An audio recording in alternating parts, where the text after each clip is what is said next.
this set really meticulously, and I was thinking about it. I was like, I should just do that dramatic thing in movies where they go up to do the speech, but then they just rip up all their note cards and then things get real, but I wrote it on my hand. Oh. It's not really dramatic if you're just like, I'll just do this right then. How about that? How's everyone feeling? Oh. Good. I'm gonna have to match that. Oh god. I don't want to match that energy. Anyway, do you ever think about how we kind of have this pre-puberty? It's like right before you hit actual puberty, when you're like anywhere between 9 and 11, it's like you're not quite old enough to experience anything fun about being a teenager, but you're starting to feel really jaded and shitty. It's like when you start to realize that Santa's not real. It starts with the tooth fairy, and then they tell you about the Easter bunny, and then you start doing the math, and you're like, oh no, not him too.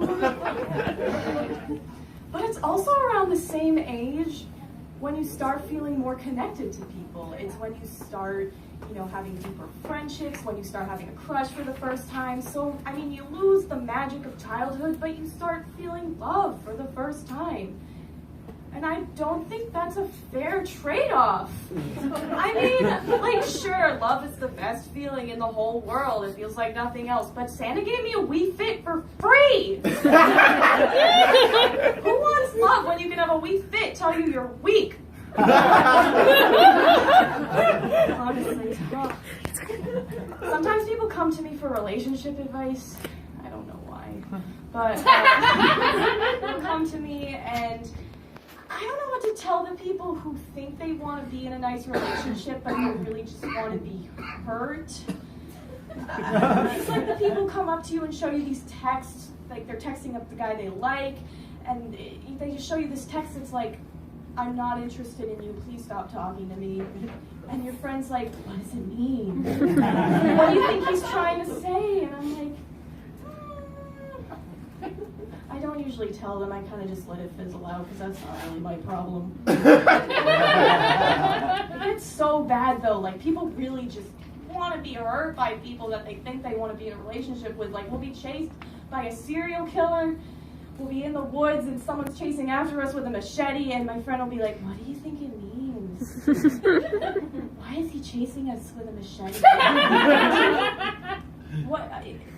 What's going on? And I'm like, I think he's trying to murder us with a machete. Like, I think that was clear. And she's like, really? Do you think he's into that? Is it weird that I'm kind of into that? Like, first of all, I had dibs on getting murdered first, so back off. You ever notice how sometimes people will exercise on purpose? Like I'll see joggers outside running, I'll drive by them in my car, and I'm like, what are you running from? It turns out exercising makes you live longer. One time this guy called back to me when I asked him, he was like, the inescapable jaws of death. But I don't really get that. I mean, haven't we as a species evolved past exercise? Like, haven't we earned a short life? We've evolved for so many years to get to the point we are at. Like, we've gone through diseases and natural disasters. Like, can't we just die now? I mean, come on, you're trying so hard to live. I mean, some people say it makes you feel better too, like you get endorphins or whatever. But, alcohol, it makes you feel good too. You won't live as long, but like I said, like, oh, drugs. My uncle gets it. He's a stoner. He's like 70 now.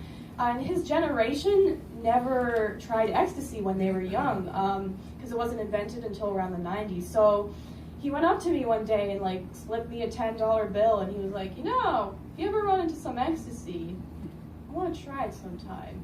I was 16 at the time, and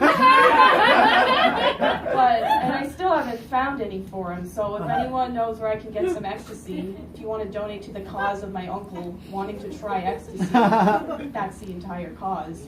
Let me know after the show. My family's pretty wild. They stress me out a lot, though. I was with them over Thanksgiving break, and at the end of the day, I was just thinking about you know, all this stress my parents put on me, just the stress of being around all these people. And it was just weighing on me at the end of the day as I was getting ready for bed. I was just thinking about it, and my thoughts were spiraling out of control. And the stress just came to a tipping point. And then my butt cheeks clenched so hard that I pulled a muscle. I couldn't walk for the next hour. Has that ever happened to you? No one? Well, it happened to me. I don't know what the fuck. Like, I don't know if it was some ancient instinct kicked in, like fight, flight, or clench as hard as you can. Or it was like this divine act of God, like he saw that I was getting too riled up and just reached down and hoisted it up as hard as he could. I don't know why he thought I needed that, but thanks. Oh boy. You ever notice how some girls are so hot? Yeah. Oh my god, yeah. It's not even like, honestly, it's not about the way you look. Some people just are hot. I don't know how to describe it, but honestly, like, you could look like a steaming pile of fish and you could still be hot. I don't know why a pile of fish would be steaming, but anyway. Let me explain. I was at a frat party at MIT. It was a Halloween party, and it was Risky Business themed, which, if you don't know, is a movie where Tom Cruise wears a shirt and undies in one scene, and that's all anyone knows. So all the women in this place were dressed in the shirt and just undies, just dancing around, and they were so beautiful. Like, they were dancing on tables, they were flirting with people. I didn't know it was a theme party, so I came dressed as a lobster. Just being a lobster in the sea of beautiful women, I knew it was going to be a rough night for me. So while all these women are dancing like waves, I do that lobster thing where they don't really swim, they just curl their tail under and start retracting away into the ocean. Like, bye! And the thing is, they weren't better looking than me. They were like, you know, pretty average looking women. Not that there's average looking women, you're all beautiful. But there's just something about their essence. Like, you look them in the eyes and they just protrude this essence of, like, I eat kale non-ironically, or I get up before noon, even on Saturdays, or I don't have crippling anxiety that keeps me from enjoying myself, or I don't constantly think of how I look in front of people. It's crazy. I don't know how they do it. It's wild. It's amazing. Because, you know, I just don't feel like I fit into a lot of those stereotypes of women. I just, you know, I fit into some stereotypes. I read a lot of BuzzFeed and Cosmopolitan, not even on the computer. I do the little Snapchat things. You know that, where it's just these shitty articles like, here's a list of anything. It's a list, just read it. And you'll just be scrolling through all this stuff like, oh my god, this is nothing like me, but I'm gonna read it anyway because I don't want to focus on my real life or real anxieties. Screaming. And one time there was this list that was like things guys do that girls hate. And I'm scrolling through this list and I'm like, oh man, I do all the things guys do that girls hate. Like, I'm that asshole who doesn't want to make a relationship official because I want to keep things light. I'm that asshole who doesn't want to wear a condom because it's too big for me. I'm that asshole who doesn't have basic respect for people. You know, like, it's so bad. And I'm like, what if I was just born in the wrong body? Like, what if I'm actually just a douchebag guy? And of course I find a BuzzFeed quiz that's like, you know, plan your career as a botanist and we'll tell you if you're a douchebag guy. I'm like, okay, this better be it. That's not how it works at all, as it turns out. Learned that the hard way. Oh, man. Just one more thing I gotta leave you with. My cousin, oh my god, my cousin, he's a tween. He has a, do y'all know Fortnite? It's like this video game, whatever. He has a Fortnite podcast. You can't see him playing it. It's just the sound of him talking about Fortnite. It's so bad. He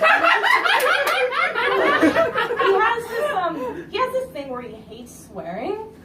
Like, he takes it so personally. Like, if something happens where I realize my life is fucked up and I swear as usual, he'll take it so personally. Like, if he just happens to hear me from the other room, he'll be like, you broke my trust.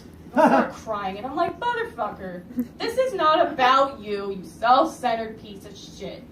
Like, I know that you're a kid, but honestly, you're 12. And honestly, if something fucked up happens in my life, like if I'm so stressed that my butt cheeks clench that I sprain my ass, I might swear, and you might hear it. You gotta get over it, kid. Well, that's my time.